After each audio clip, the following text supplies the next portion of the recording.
Assalamualaikum warahmatullahi wabarakatuh. Bismillah, alhamdulillah, wassalatu wassalamu ala rasulillah. La haula wa la quwata illa billah, amma ba'dah. Dulu ada seorang profesor yang mempunyai pendapat demikian, bahwa Nabi Muhammad itu bisa membaca. Beliau berargumen, ketika mendapat wahyu pertama, Nabi disuruh malaikat Jibril untuk membaca Iqra. Nabi matur ma'ana biqori'in, kemudian diulangi lagi Iqra sampai 3 kali. Kemudian faqala Iqra bismi rabbikal ladzi khalaqal insana min 'alaq iqra wa rabbukal akramul ladzi 'allama bil qalam 'allamal insana ma lam ya'lam. Kemudian saya jawab, loh, qailnya qala iqra itu malaikat Jibril, Prof. Nabi mendengarkan karena fatonah, terus hafal dan faham, kemudian Nabi menirukan bacaannya malaikat Jibril sehingga bacaannya Nabi itu hafalan, bacaan an zuhril qalbi. Lah itu sudah saya terangkan di channel Mutin Zainal Arifin. Judul Nabi Muhammad itu bisa membaca, tidak ummi. Silahkan bagi yang belum mempelajari, silahkan buka channel tersebut. Kemudian setelah saya menjawab seperti itu, profesor menghubungi saya pada kesempatan yang lain. Menanggapi demikian, lah wong fatonah kok tidak bisa baca. Kalau tidak bisa baca mosok disebut fatonah. Lah kalau fatonah ya pasti harus bisa baca dong. Kemudian pada saat ini saya ingin menjawab,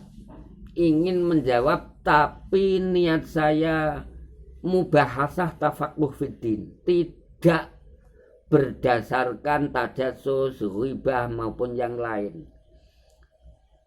Menurut pendapat saya, Nabi Muhammad itu abduhu wa rasuluh, an-nabiyul ummiyu. Dalil naklinya nomor 1, pengakuan Rasulullah yang sudah diterangkan dalam hadis batil wahyi tadi, ma'ana biqori'in. Pengakuan Rasulullah ini dibenarkan Allah dalam Al-Quran surat Al-A'raf ayat 158. Fa'aminu billahi wa rasulihin nabiyil ummiyil ladzi yu'minu billahi wa kalimatihi wattabi'uhu la'allakum tahtadun. Juga di surat Al-A'raf ayat 157.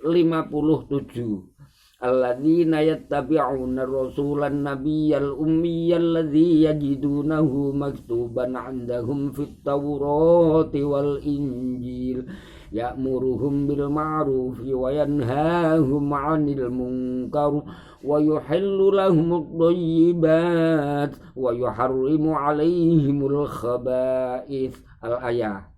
Kemudian mari kita pahami kalimat al-ummi pada 2 ayat tersebut. Menurut tafsir Munir juz 1 halaman 301, ayat alladzi lam yumarisil qira'ah wal kitabah, orang yang tidak mampu baca tulis.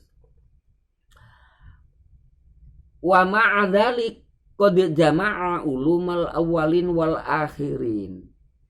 Sedangkan pemahaman al-ummi diterangkan dalam tafsir Wajiz, wa huwal ladzi la yaqra'u wa la yaktubu, orang yang tidak bisa baca tulis. Wa kanat hadzal khillah muakkidah li mu'jizatihi fil Qur'an.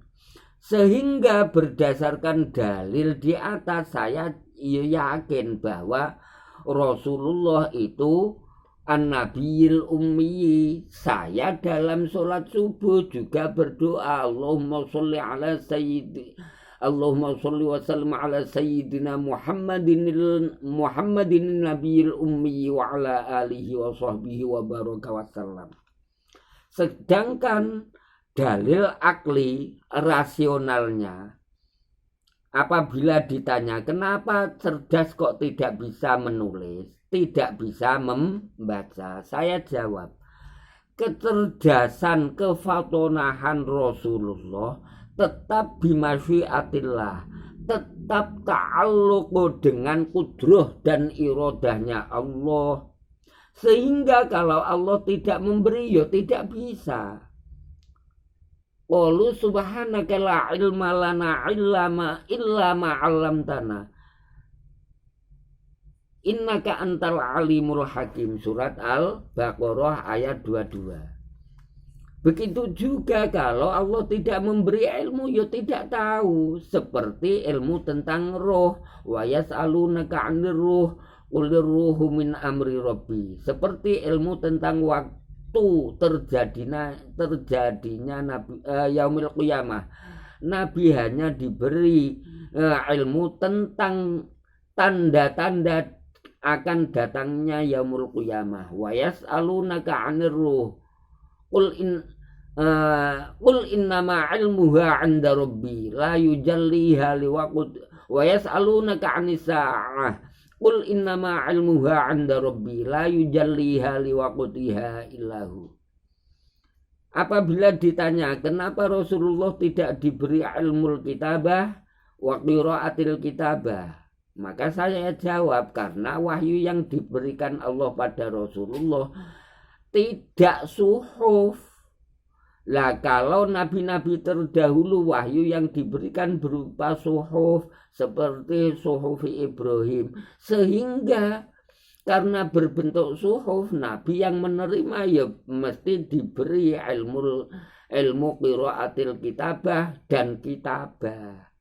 Lah wahyu yang diberikan pada Allah pada Rasulullah itu Al-Quran. Lah Al-Quran itu kalamullah. Lah kalamullah itu, kalam itu as-saut, al-kalamu wal lafzul murakkabul mufidu bil wad'i. Al-lafzu ay as-sautu. Sehingga Al-Quran itu tidak berbentuk kitabah.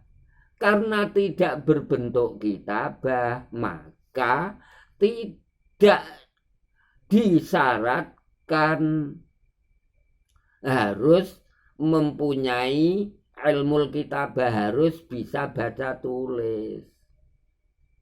Tapi disyaratkan fatonah wa qur rabbi zidni ilma. Karena fatonah sekali dengar Rasulullah faham dan hafal. Sekalipun fatonah sekali dengar hafal dan faham, kalau tidak diberi ya tidak tahu, seperti tentang baca tulis tadi. Fa idza qara'nahu fattabi' qur'anah. Jadi Al-Qur'an diberikan pada Rasulullah itu suara, jadi dibacakan malaikat Jibril, Nabi mendengarkan, dan itu diakui Allah. Fa idza qara'nahu fattabi' qur'ana. Surat Al-Qiyamah. Karena fatonahnya Rasulullah, maka insya Allah yo tidak lupa, karena sanuqri'uka falatansa illa masya Allah. Juga karena Al-Quran itu sudah dirawat Allah, inna nahnu nazzalna dzikra wa inna lahu lahafizun. Begitu juga Nabi tidak diberi kitabah, diberi ilmu baca tulis. Karena idzal lauta bal mubtilun. dari ayat wa ma kunta tatslu min qablihi min kitabin wa la takhuduhu bi yaminika idzal lartabal mubtilun. Begitu juga Allah tidak memberi ilmu Rasulullah tentang baca tulis karena Allah ingin memperlihatkan pada makhluknya bahwa Allah mampu memberi ilmu pada orang yang tidak bisa baca tulis melebihi ilmu yang diberikan pada orang yang bisa baca tulis sekalipun bergelar profesor. Ilmu yang diberikan Allah pada Rasulullah itu melebihi mulai Nabi Adam sampai orang terakhir besok. Dan itu diakui Muqawqis Amiru Misra, diakui Najasyi Malikul Habasyah ketika menerima surat dari seorang nabi yang ummi, langsung mengakui akan kenabiannya Muhammad Rasulullah. Itu bentuk pengakuannya masyarakat. Coba kamu bandingkan, Rasulullah waktu diangkat menjadi nabi dalam kondisi ummi, tapi sudah berumur 40 tahun. Kamu bandingkan ketika Nabiullah Yahya alaihissalam diangkat menjadi nabi, diberi kitab dan hikmah. Ya Yahya khudhil kitab biquwwah wa atainahul hukma sobiyya. Masih kecil, bahkan menurut sebagian keterangan masih diajak bermain sama anak sebayanya. Juga coba kamu bandingkan dengan Nabi Isa. Kamu pelajari ketika Maryam dicibir kaumnya, ya Maryamu laqad ji'ti syai'an fariyya, ya ukhta Harun maka na abuki mura'a sau'i wa maka na ummuki baghiyya. Jawabnya Maryam sepele, ya tanya sama ini yang saya gendong ini. Lah mereka fa'asyarat ilaih, mereka menjawab kaifa nukallimu man kana fil mahdi sobiyya.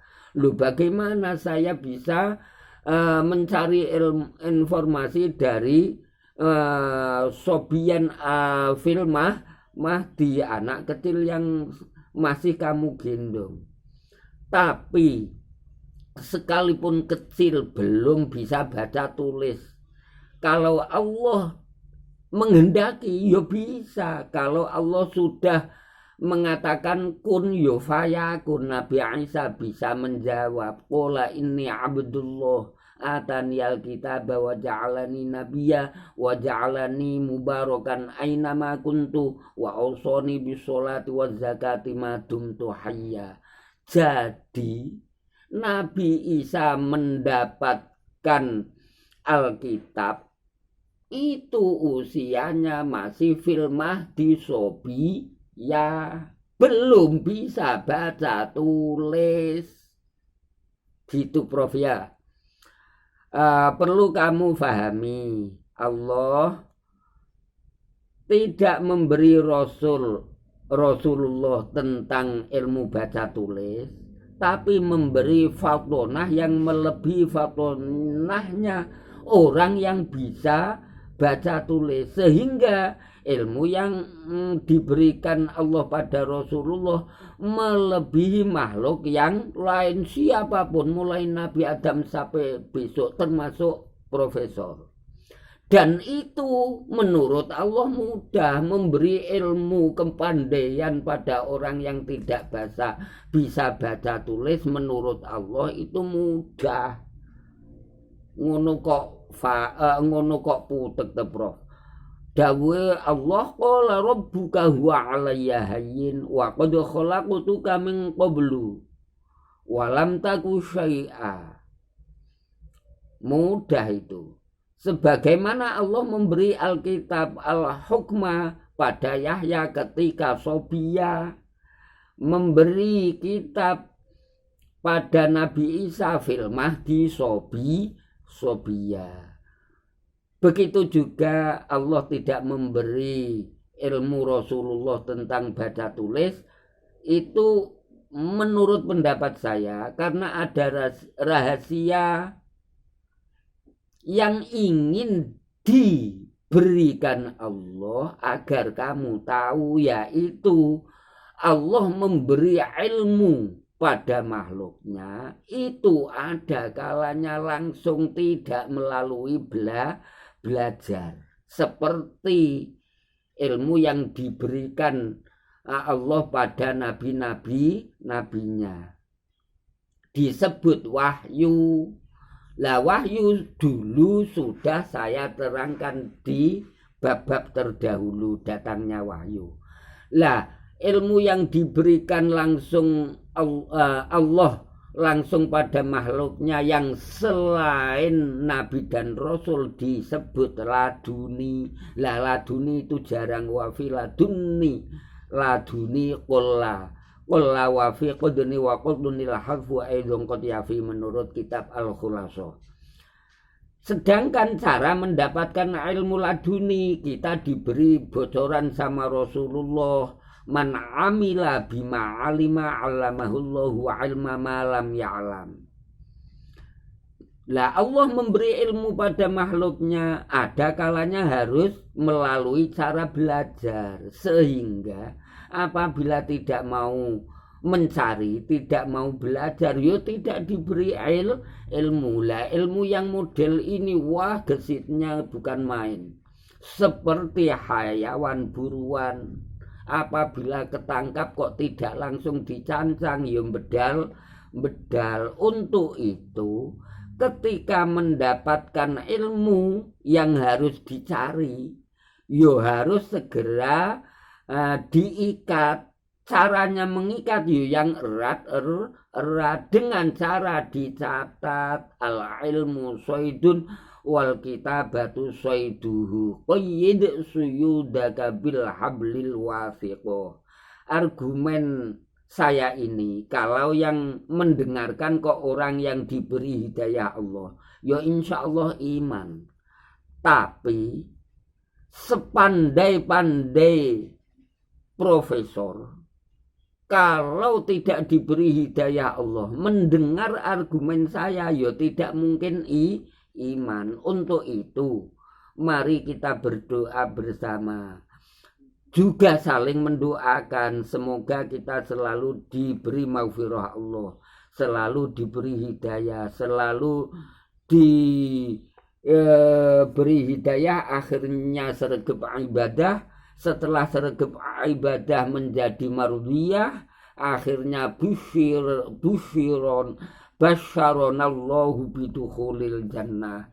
Motivasi tayangan ini murni membahas tafaqquh fiddin, bukan kok ngelek-ngelek profesor, bukan. Profesor saudara saya, sehingga saya juga hormat dan mendoakan apabila pendapatnya benar, ya semoga diberi pahala Allah. Apabila menurut Allah salah, ya semoga diampuni Allah, diberi hidayah Allah. Rabbana la taj'alna fitnatan lil ladzina kafaru waghfir lana rabbana innaka antal azizul hakim. Akan tetapi apabila tayangan ini ada kalimat yang sekiranya menyinggung siapapun, untuk itu saya mohon maaf yang sebesar-besarnya. Murni kita mubahasah tafaqquh fiddin. Wabillahi taufiq wal hidayah wal afu minkum. Assalamualaikum warahmatullahi wabarakatuh.